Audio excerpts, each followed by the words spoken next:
Allahu Akbar,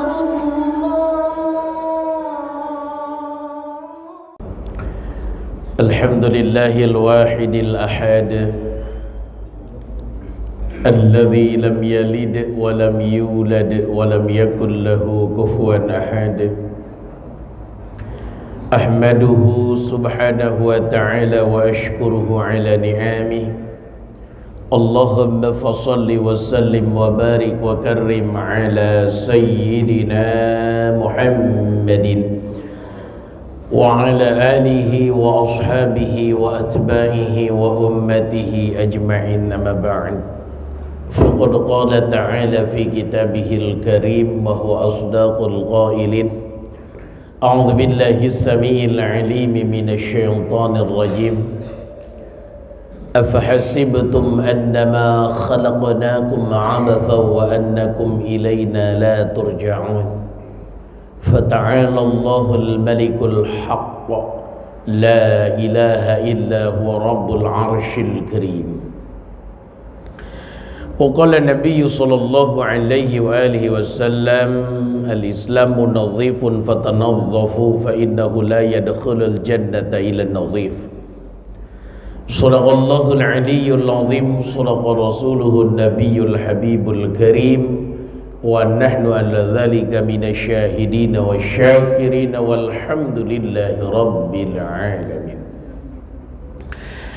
Yang saya hormati, saya muliakan para asatidz guru-guru saya, yang saya hormati, saya muliakan takmir Masjid Baitul Aisyah, yang saya hormati, saya muliakan ayahanda bunda rahimakumullah. Bersyukur kita kepada Allah dengan mengucapkan kalimah alhamdulillah.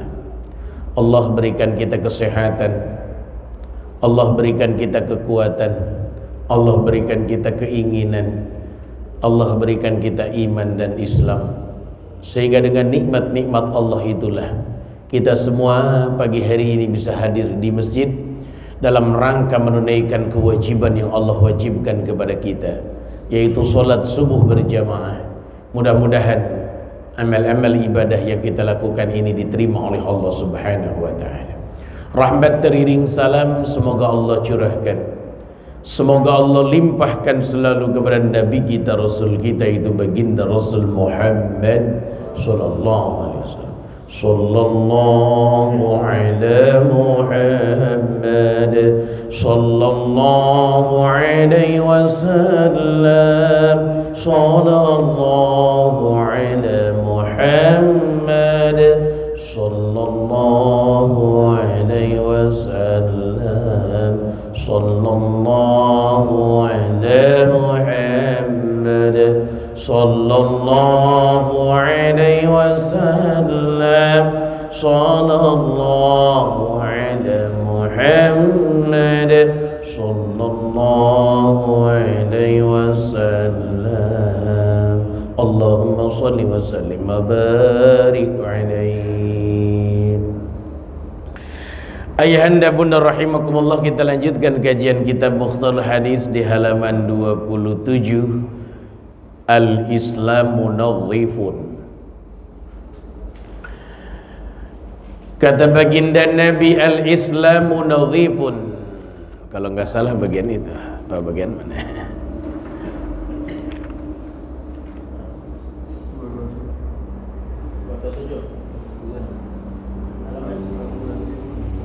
Betul ya bagian itu ya. Al-Islamu nadhifun, Islam itu bersih. Fatanadzafu, maka lakukanlah kebersihan oleh kalian, jagalah kebersihan oleh kalian.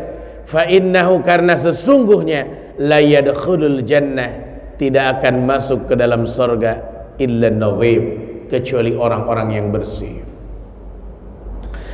Ayahanda bunda rahimakumullah, hadis ini menjadi referensi dasar hukum buat kita, landasan hukum kita untuk selalu menjaga kebersihan.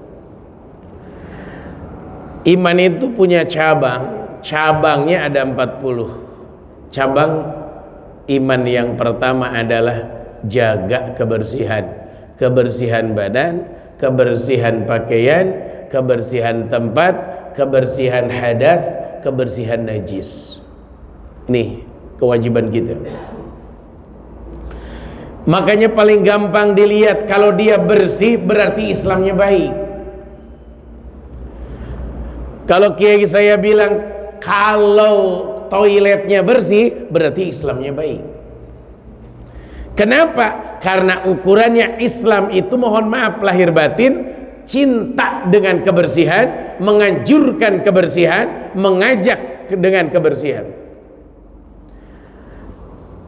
Saking Islam cinta dengan kebersihan, dalam kitab Minhajul Muslim dijelaskan berwudu di toilet hukumnya makruh. Kenapa kau wudu di toilet hukumnya makruh? Karena itu tempat najis.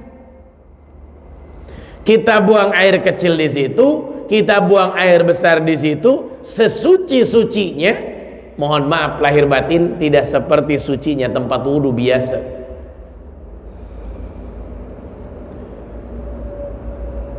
Oleh karena itu saya mengajak, biasakan yang pertama kita bersih dari hadas, hadas kecil dan hadas besar. Ada orang bertanya kepada saya, Pak Ustadz punten, kenapa orang beda agama dengan agama Islam tidak diizinkan nginjek tempat sholat? Saya bilang karena khawatir najis dan khawatir hadas. Yang pertama khawatir najis. Cara bersucinya umat Islam dengan di luar Islam itu beda. Contoh, di Islam anjing itu hukumnya najis mughaladhah, najis besar. Di agama mereka di pangku-pangku anjing dicium-cium. Itu beda. Jadi kekhawatiran kita, dia habis nyium-nyium anjing, mangku-mangku anjing di rumahnya, lalu masuk masjid, berarti najis mughaladhah masih ada. Jadi bukan benci agamanya, bukan benci orangnya, cuman karena tempat sholat itu tempat suci.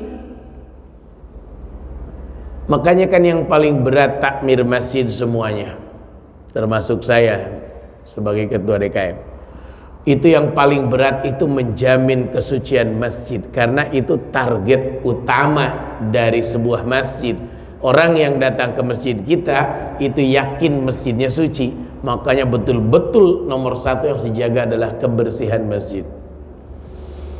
Ya, kesucian bukan kebersihan. Kebersihan itu di bawah kesucian. Tidak semua yang bersih adalah suci, tapi setiap yang suci itu pasti bersih.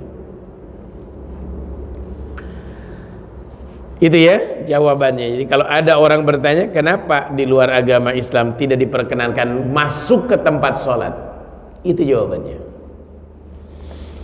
Ada sebuah masjid dipakai untuk acara PKK, acara posyandu. Muslim, non muslim datang ke masjid itu, duduk di karpet-karpet masjid. Saya bilang mohon maaf bunda, itu nggak boleh. Kenapa? Karena khawatir orang yang sholat tempat sholatnya najis. Karena punten, Islam ini jaga betul dengan kebersihan. Sebagian ulama atau kebanyakan ulama, wanita yang lagi menstruasi kenapa tidak boleh masuk masjid? Karena alasannya in khafat talwithahu, bahasa kitabnya begitu. Khawatir mengotori masjid, tercecernya darah di masjid. Jadi bukan masalah badan orang itunya, masalahnya najisnya bisa tercecer, itu masalahnya.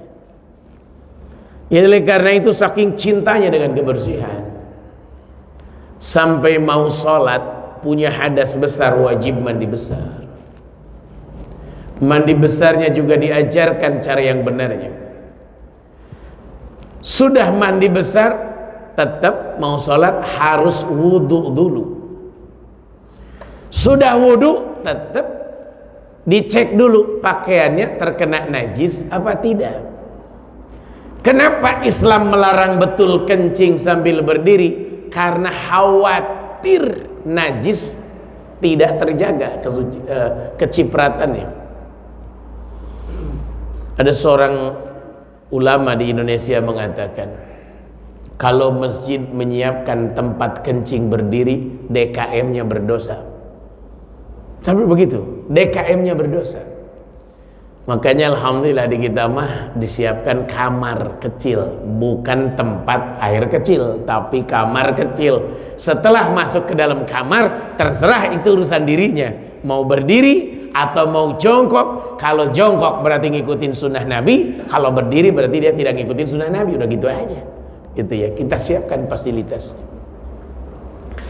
Tapi kalau kita siapkan di masjid tempat-tempat kencing berdiri, mohon maaf lahir batin, berarti fasilitas untuk dia melanggar sunnah Nabi sudah disiapkan di situ.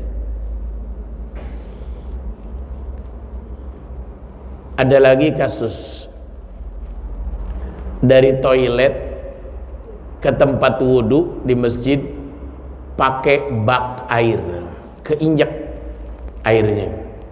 Setiap dari toilet ke tempat wudhu keinjak airnya. Nah, itu masih bagus. Ada yang salah, keinjak dari toilet ke tempat wudhu, dari tempat wudhu mau masuk masjid keinjak lagi air yang sama, bisa mutan najis airnya. Makanya yang betul adalah disiapkan keran dari toilet menuju ke tempat wudhu, itu disiapkan keran biar orang bisa cuci kaki dulu sebelum ke tempat suci, tempat wudhu. Nah ini mohon maaf lahir batin, banyak hal. Kenapa? Saking cintanya Islam dengan kebersihan. Sekali lagi kalimatnya, saking cintanya Islam dengan kebersihan. Yuk kita jaga kebersihan kita, kebersihan lingkungan kita, kebersihan hati kita, karena Islam itu bersih dan Allah lewat Rasulnya menyuruh kita selalu menjaga kebersihan. Kenapa? Fa innahu la yadkhulul jannah, karena sesungguhnya tidak akan masuk ke dalam surga illa nadhif, kecuali orang-orang yang bersih. Bersih dari apa? Dari dosa. Makanya kenapa kita disuruh bertobat sama Allah? Karena dosa kita biar bersih. Almarhumah meninggal di Amerika, kenapa kita doakan di sini sih? Jauh padahal.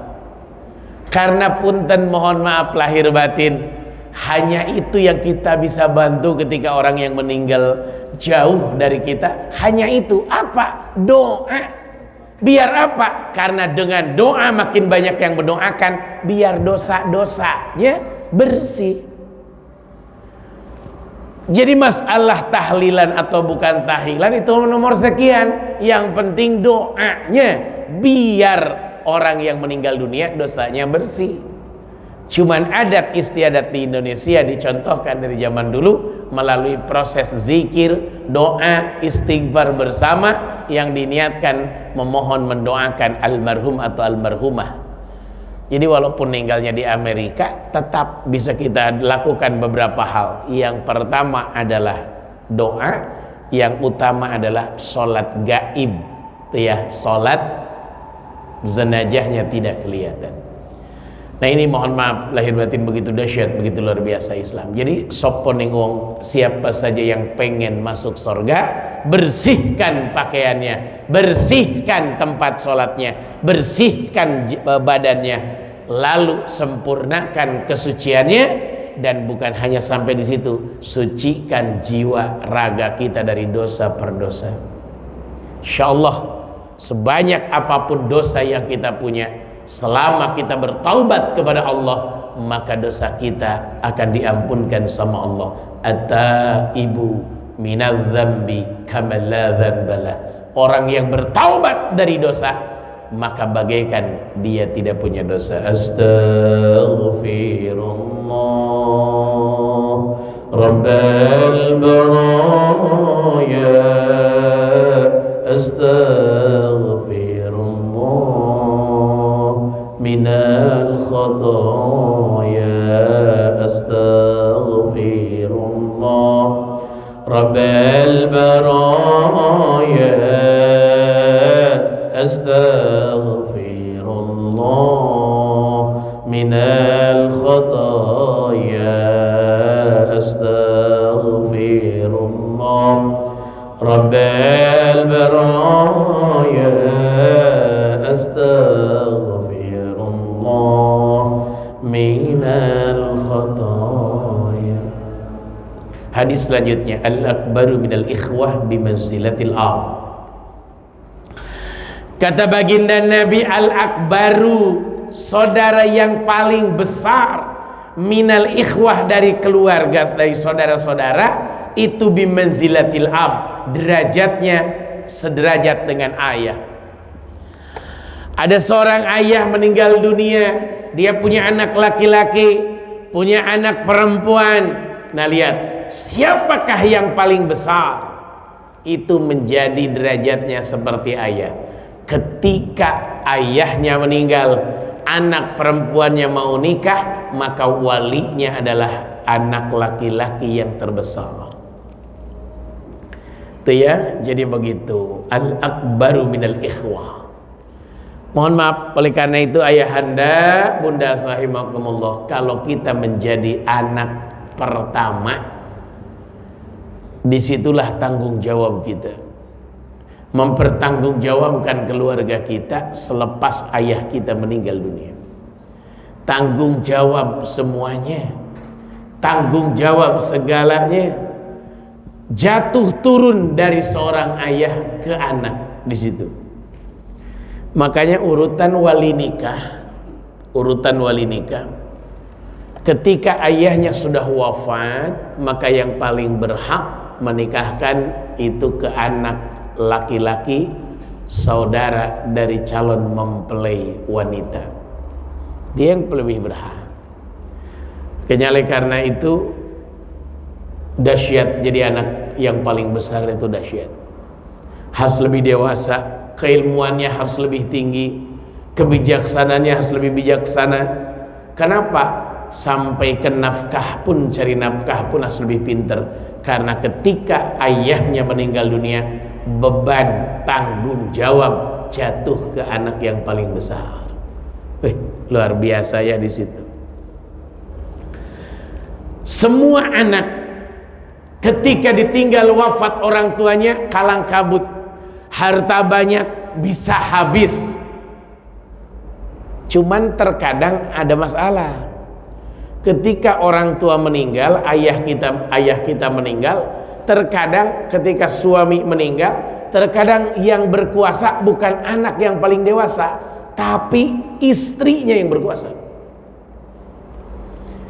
Padahal kalau seseorang meninggal dunia, dia meninggalkan hartanya yang pertama gunakan buat mengurus jenazahnya, buat beli kain kafan, buat bayar ambulan, buat bayar gali kubur, buat bayar yang mandikan, buat bayar orang-orang yang membantu proses pengurusan.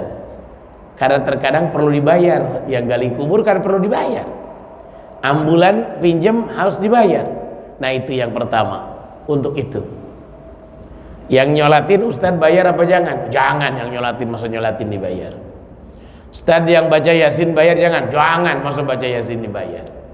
Ya, nanti pahalanya hilang.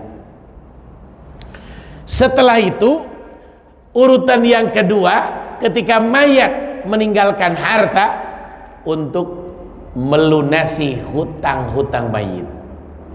Jangan sampai mayit ini meninggal dunia, dikubur masih terikat dengan hutang pihutang dengan manusia. Punten, seluruh dosa bisa dimaafkan sama Allah dengan istighfar dirinya, dengan istighfar keluarganya, anak-anaknya.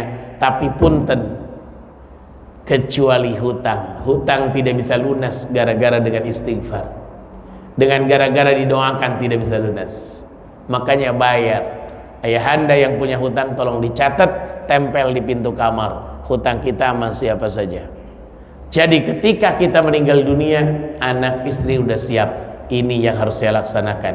Karena ruh manusia bergantung tidak ke langit, tidak ke bumi sampai dibayarkan hutangnya.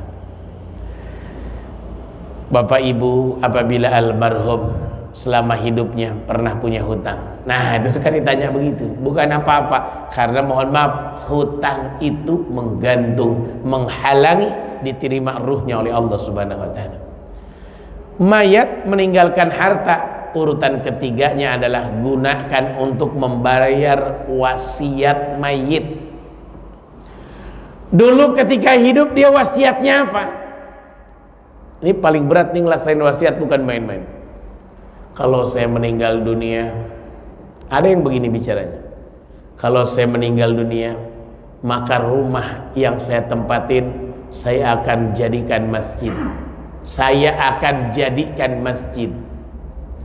Nah, di situ repot itu. Kenapa? Terkadang anaknya nggak mau.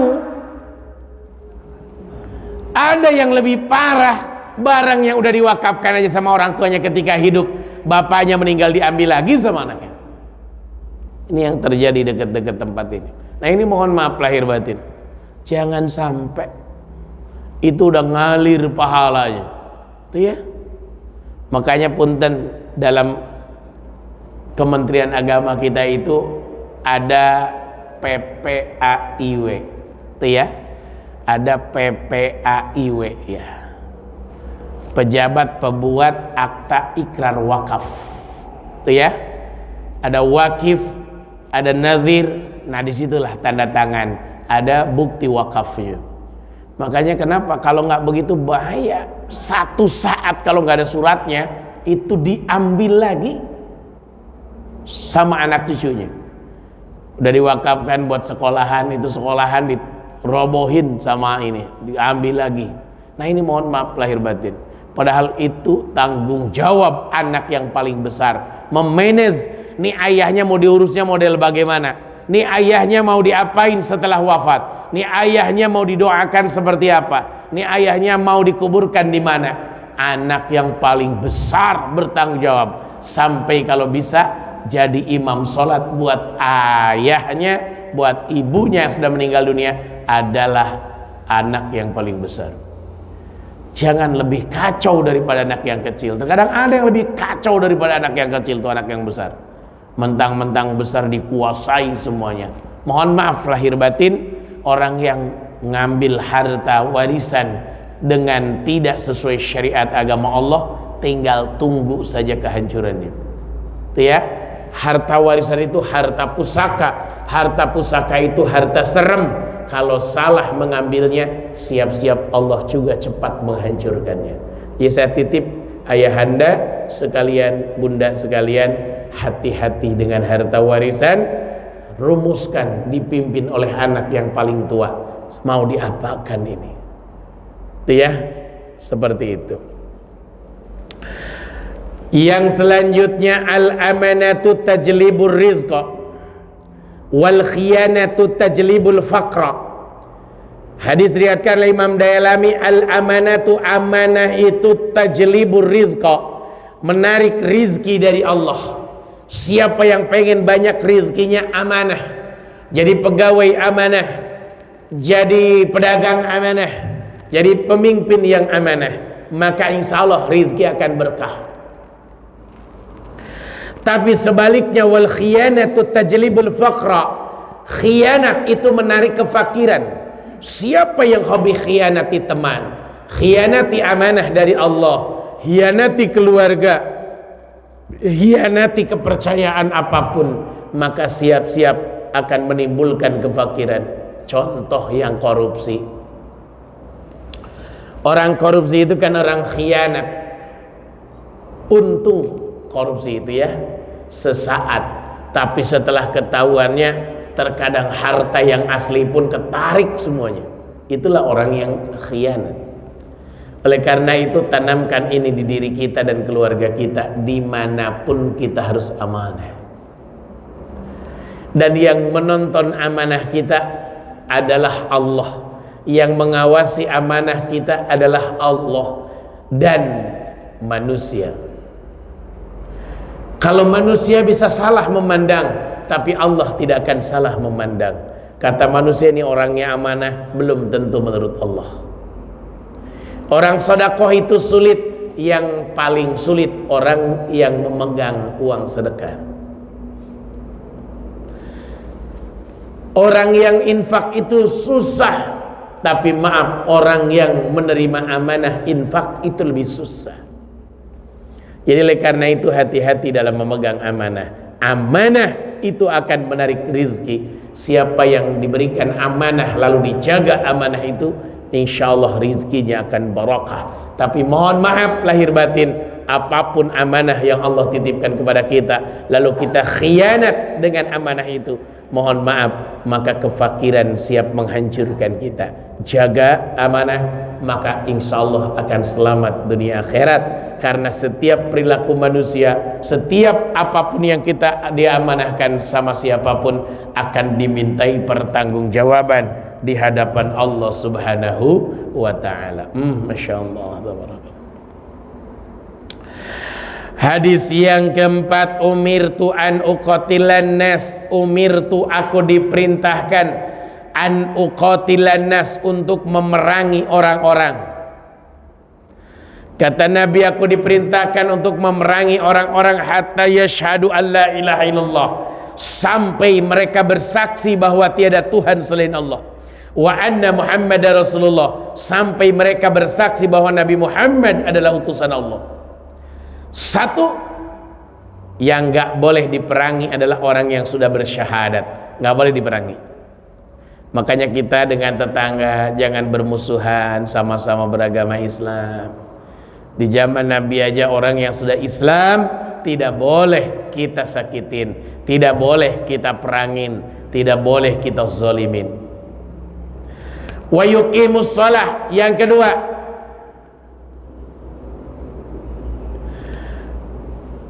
orang yang diperintahkan untuk tidak diperangi adalah orang yang mendirikan sholat.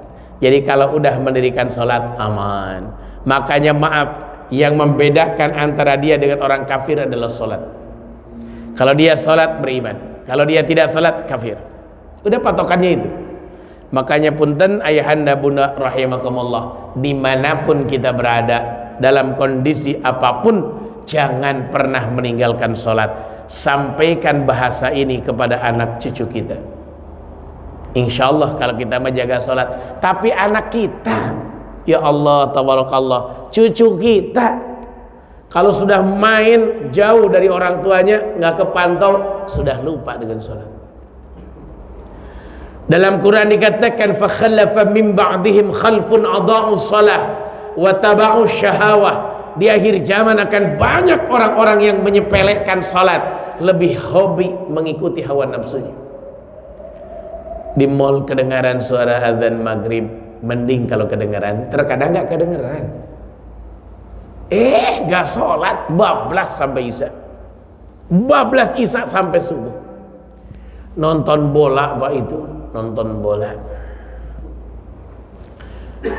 di tempat-tempat sepak bola, di Senayan, di subhanallah, nggak sholat gara-gara nonton bola. Masya Allah tabarakallah.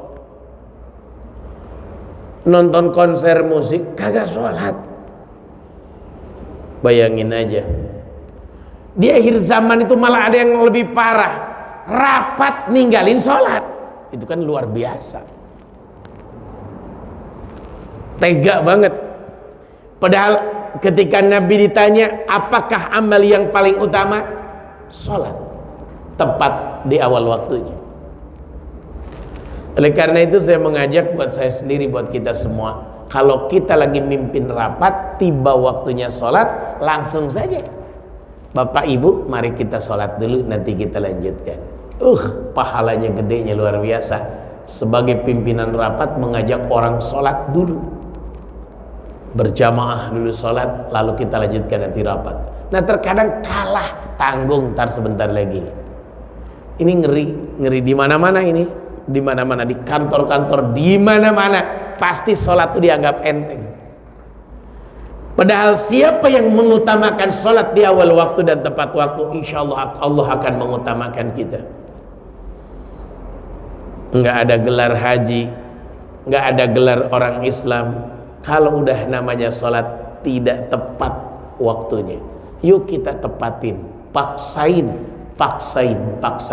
Tinggalkan aktivitas dunia. Ketika sudah dikumandangkan azan, tinggalkan aktivitas dunia. Yuk kita sibukkan buat akhirat. Paling 5 menit, lamanya 10 menit, tidak akan mengurangi keuntungan dagang kita di pasar, tidak akan mengurangi keuntungan dagang kita di warung. Insya Allah malah akan berkah.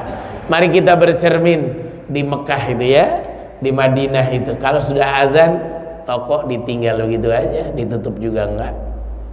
Kita mau beli apapun enggak akan dilayani kalau sudah azan. Mereka semua menuju masjid. Tapi ada juga yang nakal, tutup aja sedikit atasnya, mereka di dalam diam. Ada aja yang nakal di mana-mana. Kenapa? Karena sholat itu amalan yang berat. Sholat itu adalah amalan yang berat. Aslinya ringan. Pantas dalam Quran dikatakan wa'mur ahlaka bis sholah wastabir 'alaiha. Suruh anakmu melakukan, suruh keluargamu melaksanakan sholat. Sampaikan kepada mereka agar sabar dalam melaksanakannya. Terkadang anak nggak tega kita bangunin subuh-subuh untuk sholat subuh. Nah udah azan tuh di masjid Baitul Izzah, bangun ayo kita ke masjid, ayo kita ke masjid. Nggak tega terkadang. Ya Allah, padahal harus tega.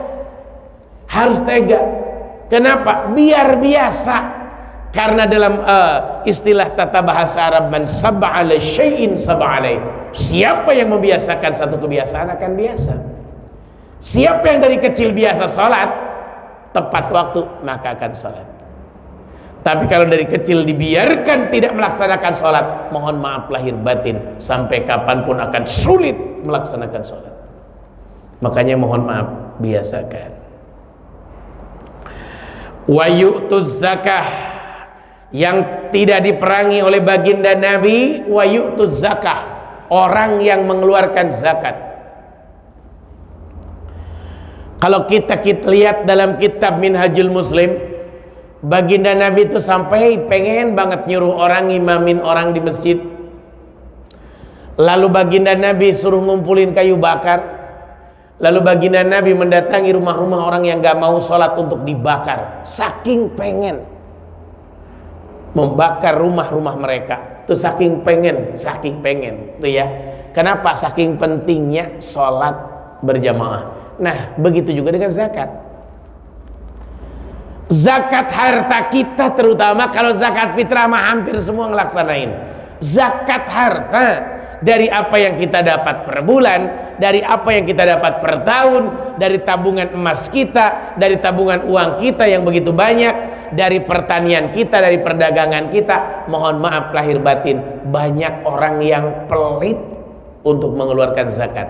Oke lah kalau sodakoh biasa atau infak biasa, mungkin kita maklum saking pelitnya. Tapi punten, kalau zakat saja masih pelit, subhanallah. Karena zakat itu kewajiban. Andai saja seluruh warga Baitul Izzah, warga Arafah, warga Islamic Village semuanya berzakat, tidak akan ada orang miskin di lingkungan kita. Tidak akan ada orang miskin di sekitar kita. Tapi karena masih nahan, terus saja masih nahan. Makanya di zakat itu ada amilin untuk ngambil dan menyalurkan.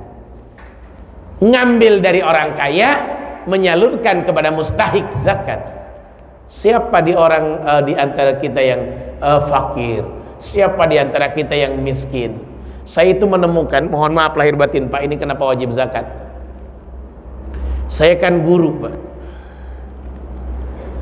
Di sekolah tuh saya wali kelas.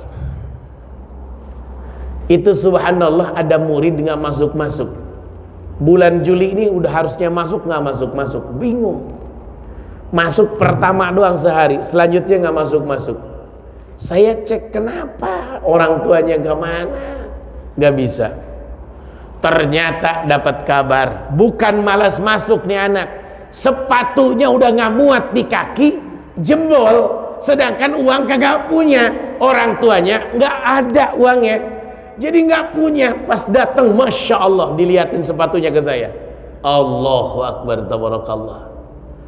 Saya bilang sedih banget nih kayak begini nih. Ya udah, sepatu bapak pakai. Kamu setiap sekolah pakai sepatu ini. Untung kebetulan baru beli sepatu olahraga, ya baru 2 kali dipakai. Rezeki pas ukurannya tuh bocah. Nah, uang jajan suka dikasih berapa? 2.000 sehari Pak. Masya Allah, anak SMA 2.000 jajannya sehari. Mulai besok kamu datang ke bapak, tiap hari ambil uang jajan dari bapak, uang makan. Sedihnya ya Allah, tabarakallah. Ternyata di kota Tangerang masih ada aja yang model-model begitu. Satu jawabannya, kalau zakat kita dibayarkan, insya Allah. Ambil tuh hanya tinggal nyalurin. Cuman terkadang mohon maaf kita pelit, sayang karena ini hasil kerja keras kita. Sayang karena ini hasil kerja keras kita, ditahan. Akhirnya apa yang terjadi? Akhirnya punten, banyak orang miskin yang tidak keurus. Na'udzubillah, tsumma na'udzubillah min dzalik. Wa yu'tuz zakah fa idza fa'alu dzalika, kalau sudah syahadat, kalau sudah salat, kalau sudah bayar zakat, fa idza fa'alu dzalika asamu minni dima'ahum, maka mereka terjaga dariku darah mereka, wa amwalahum, harta mereka, illa bihaqqil Islam, kecuali dengan hak-hak Islam. Darahnya terjaga, tidak akan diperangi kecuali dia punya dosa membunuh, maka akan dibunuh lagi. Wa amwalahum, harta mereka juga terjaga, tidak akan diganggu, tidak akan dipinta bayar pajak, tidak. Wa hisabuhum 'ala Allah, dan hisaban mereka ada di sisi Allah Subhanahu wa taala. Kalau sudah syahadat berarti Islam, sudah salat, sudah zakat, maka kembali kepada Allah. Salatnya diterima apa tidak, zakatnya sah apa tidak, diterima apa tidak. Begitu juga dengan amal-amal ibadah yang lain. Baik, itulah 4 hadis yang saya sampaikan di subuh kali ini. Mudah-mudahan ada manfaatnya. Hadis yang terakhir, amitil adza anit thariq fa innahu lakal shadaqah. Hadis terakhir, tanggung satu hadis lagi sebelum hadis doa. Membuang kotoran, gangguan dari jalan bagimu adalah sedekah. Ayahanda, bunda, saya ngajak, kalau nemu puing di jalan, singkirkan. Kalau nemu paku di jalan, singkirkan. Kalau nemu kulit pisang di jalan, singkirkan. Kalau nemu yang menghalangi di jalan, singkirkan. Kenapa? Itu kewajiban kita Pak, karena itu bagian dari sedekah dengan tenaga kita. Jangan malah paku disebar di jalan. Ada yang lebih parah, yang disebar bukan paku, drum di tengah jalan. Tuh ya, sama saringan ikan. Nah itu kan masalah itu. Minta duit buat pembangunan masjid, minta uang buat acara muharaman, minta uang buat acara Isra Mi'raj. Lebih baik umat Islam tidak melakukan itu, karena menghalangi orang lewat. Tuh ya, Islam kalau bangun masjid, yuk lingkungan kita yang kita pinta, karena lingkungan itu yang menempati masjidnya. Jangan ngeganggu orang, udah jalan kecil dipasangin drum. Allahu Akbar, tabarakallah. Betapa ngeganggunya itu, bikin macetnya luar biasa. Udah jalan mulus dipakein polisi tidur. Mohon maaf lahir batin, polisi tidur tuh Masya Allah. Saya baru sampai terminal Cimone tadi, udah azan, bayangin ngejar ke sini. Bawa mobil udah kayak apa? Tahu sendiri lewat Perum, jalannya mah gede, kosong, tapi polisi tidur semua. Gua blu kan gak enak bener. Tuh ya.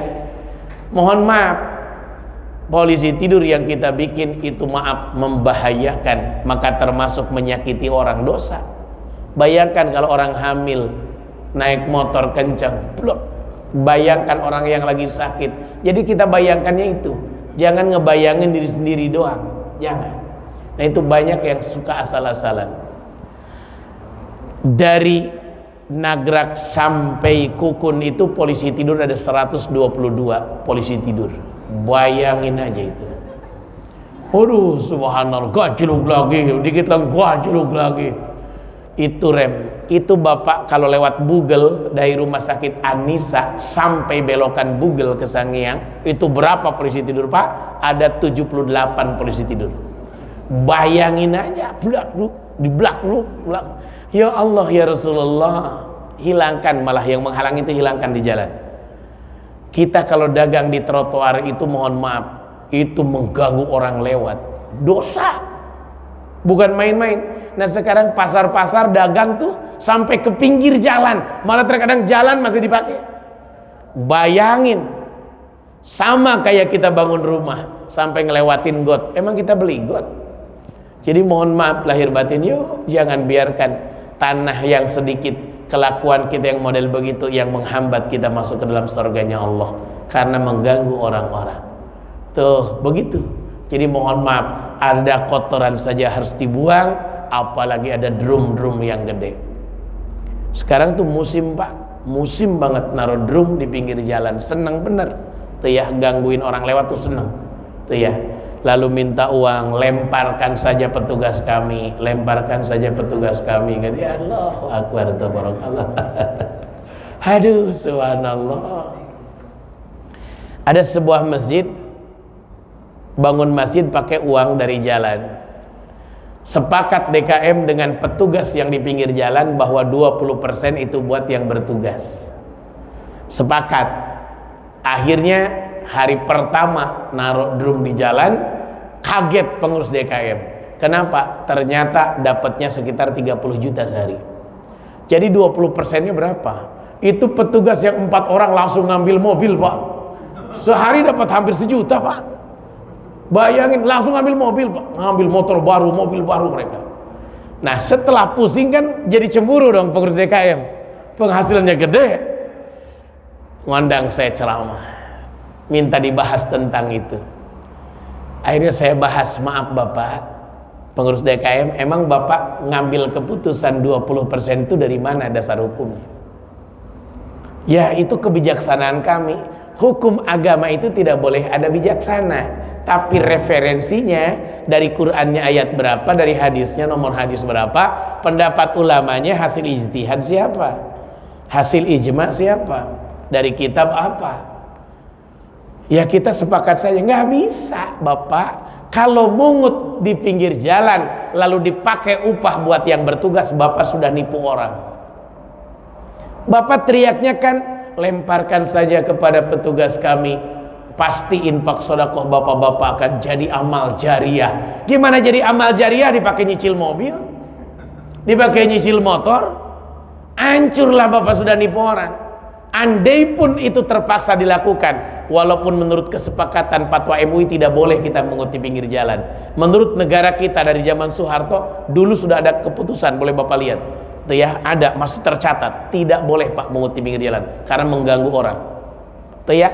Andai pun terpaksa saking pengen ngelanggar itu, berikanlah kepada mereka ujratul mithli, upah minimum. Tukang ngaduk di kita berapa upahnya? 120.000 sehari, kasih itu, tapi bukan dari uang itu, karena uang itu buat bangun masjid, sudah disampaikan kepada yang sedekah. Dari uang mana? Dari saku ketua DKM, dari saku sekretaris DKM, dari saku bendahara DKM. Tuh kalau bisa dari situ, nggak sanggup DKM-nya juga miskin, maka ambil saja dari uang operasional, jangan dari uang pembangunan. Uang pembangunan nggak boleh diganggu karena itu buat bangun. Uang yatim nggak boleh diganggu karena itu buat yatim. Uang operasional baru boleh digunakan untuk operasional. Tapi perilaku ini, mohon maaf, ujratul mithli, upah minimum. Waduh, udah saya sampaikan begitu, petugasnya hadir semua, langsung petugasnya merengut semua ke saya, nggak mau nanya ke saya. Bapak boleh cek lihat di kitab manapun, ujratul mithli, upah minimum, tidak boleh berlebih-lebihan. Wah, subhanallah, macam-macam ya manusia. Baik, itu yang bisa saya sampaikan. Mudah-mudahan ada manfaatnya. Kita tutup dengan doa. Allahumma sholli wa sallim ala sayyidina Muhammadin fil awwalin wal akhirin wa barik wa karim radhiyallahu tabaraka wa ta'ala kulli sahabati Rasulillah ajmain. Amin ya Allah ya rabbal alamin. Allahumma inna asbahna nushhiduka wa nushhidu hammalat 'arsyik wa malaikataka wa jami' khalqika annaka antallah la ilaha illa anta wahdaka la syarika lak wa anna Muhammadan 'abduka wa rasuluk. Allahumma inna nas'aluka ridhaka wal jannah wa na'udzubika min sakhatika wan nar. Allahumma tawwil umurana sahih ajsadana wa nawwir qulubana tsabbit imanana wa sin a'malana wa si arzaqana wa ilal khairi qaribna wa lisyari ab'idna wa qli hawaijana fid dini wa dunya wal akhirah. Rabbana ighfir lana dhunubana wa li walidayna warhamna warhamhuma kama rabbayana shighara wa li jami'il muslimina wal muslimat bi rahmatika ya arhamar rahimin. Rabbana la tuzigh qulubana ba'da idh hadaytana wa hab lana min ladunka rahmatan innaka antal wahhab. Rabbana atina fid dunya hasanah fil akhirati hasanah wa qina adzaban nar. Fadlika subhana rabbika rabbil izzati amma yasifun. Salamun alal mursalin walhamdulillahi rabbil alamin. Ayahanda bunda rahimakumullah, maafkan bila ada ucapan yang tidak berkenan. Yang benar itu dari Allah, yang salahnya saya mohon ampun kepada Allah. Subhanakallahumma wa bihamdika asyhadu an la ilaha illa anta nastaghfiruka wa natubu ilaik. Billahi taufiq wal hidayah wal afu minkum. Assalamualaikum warahmatullahi wabarakatuh. Allah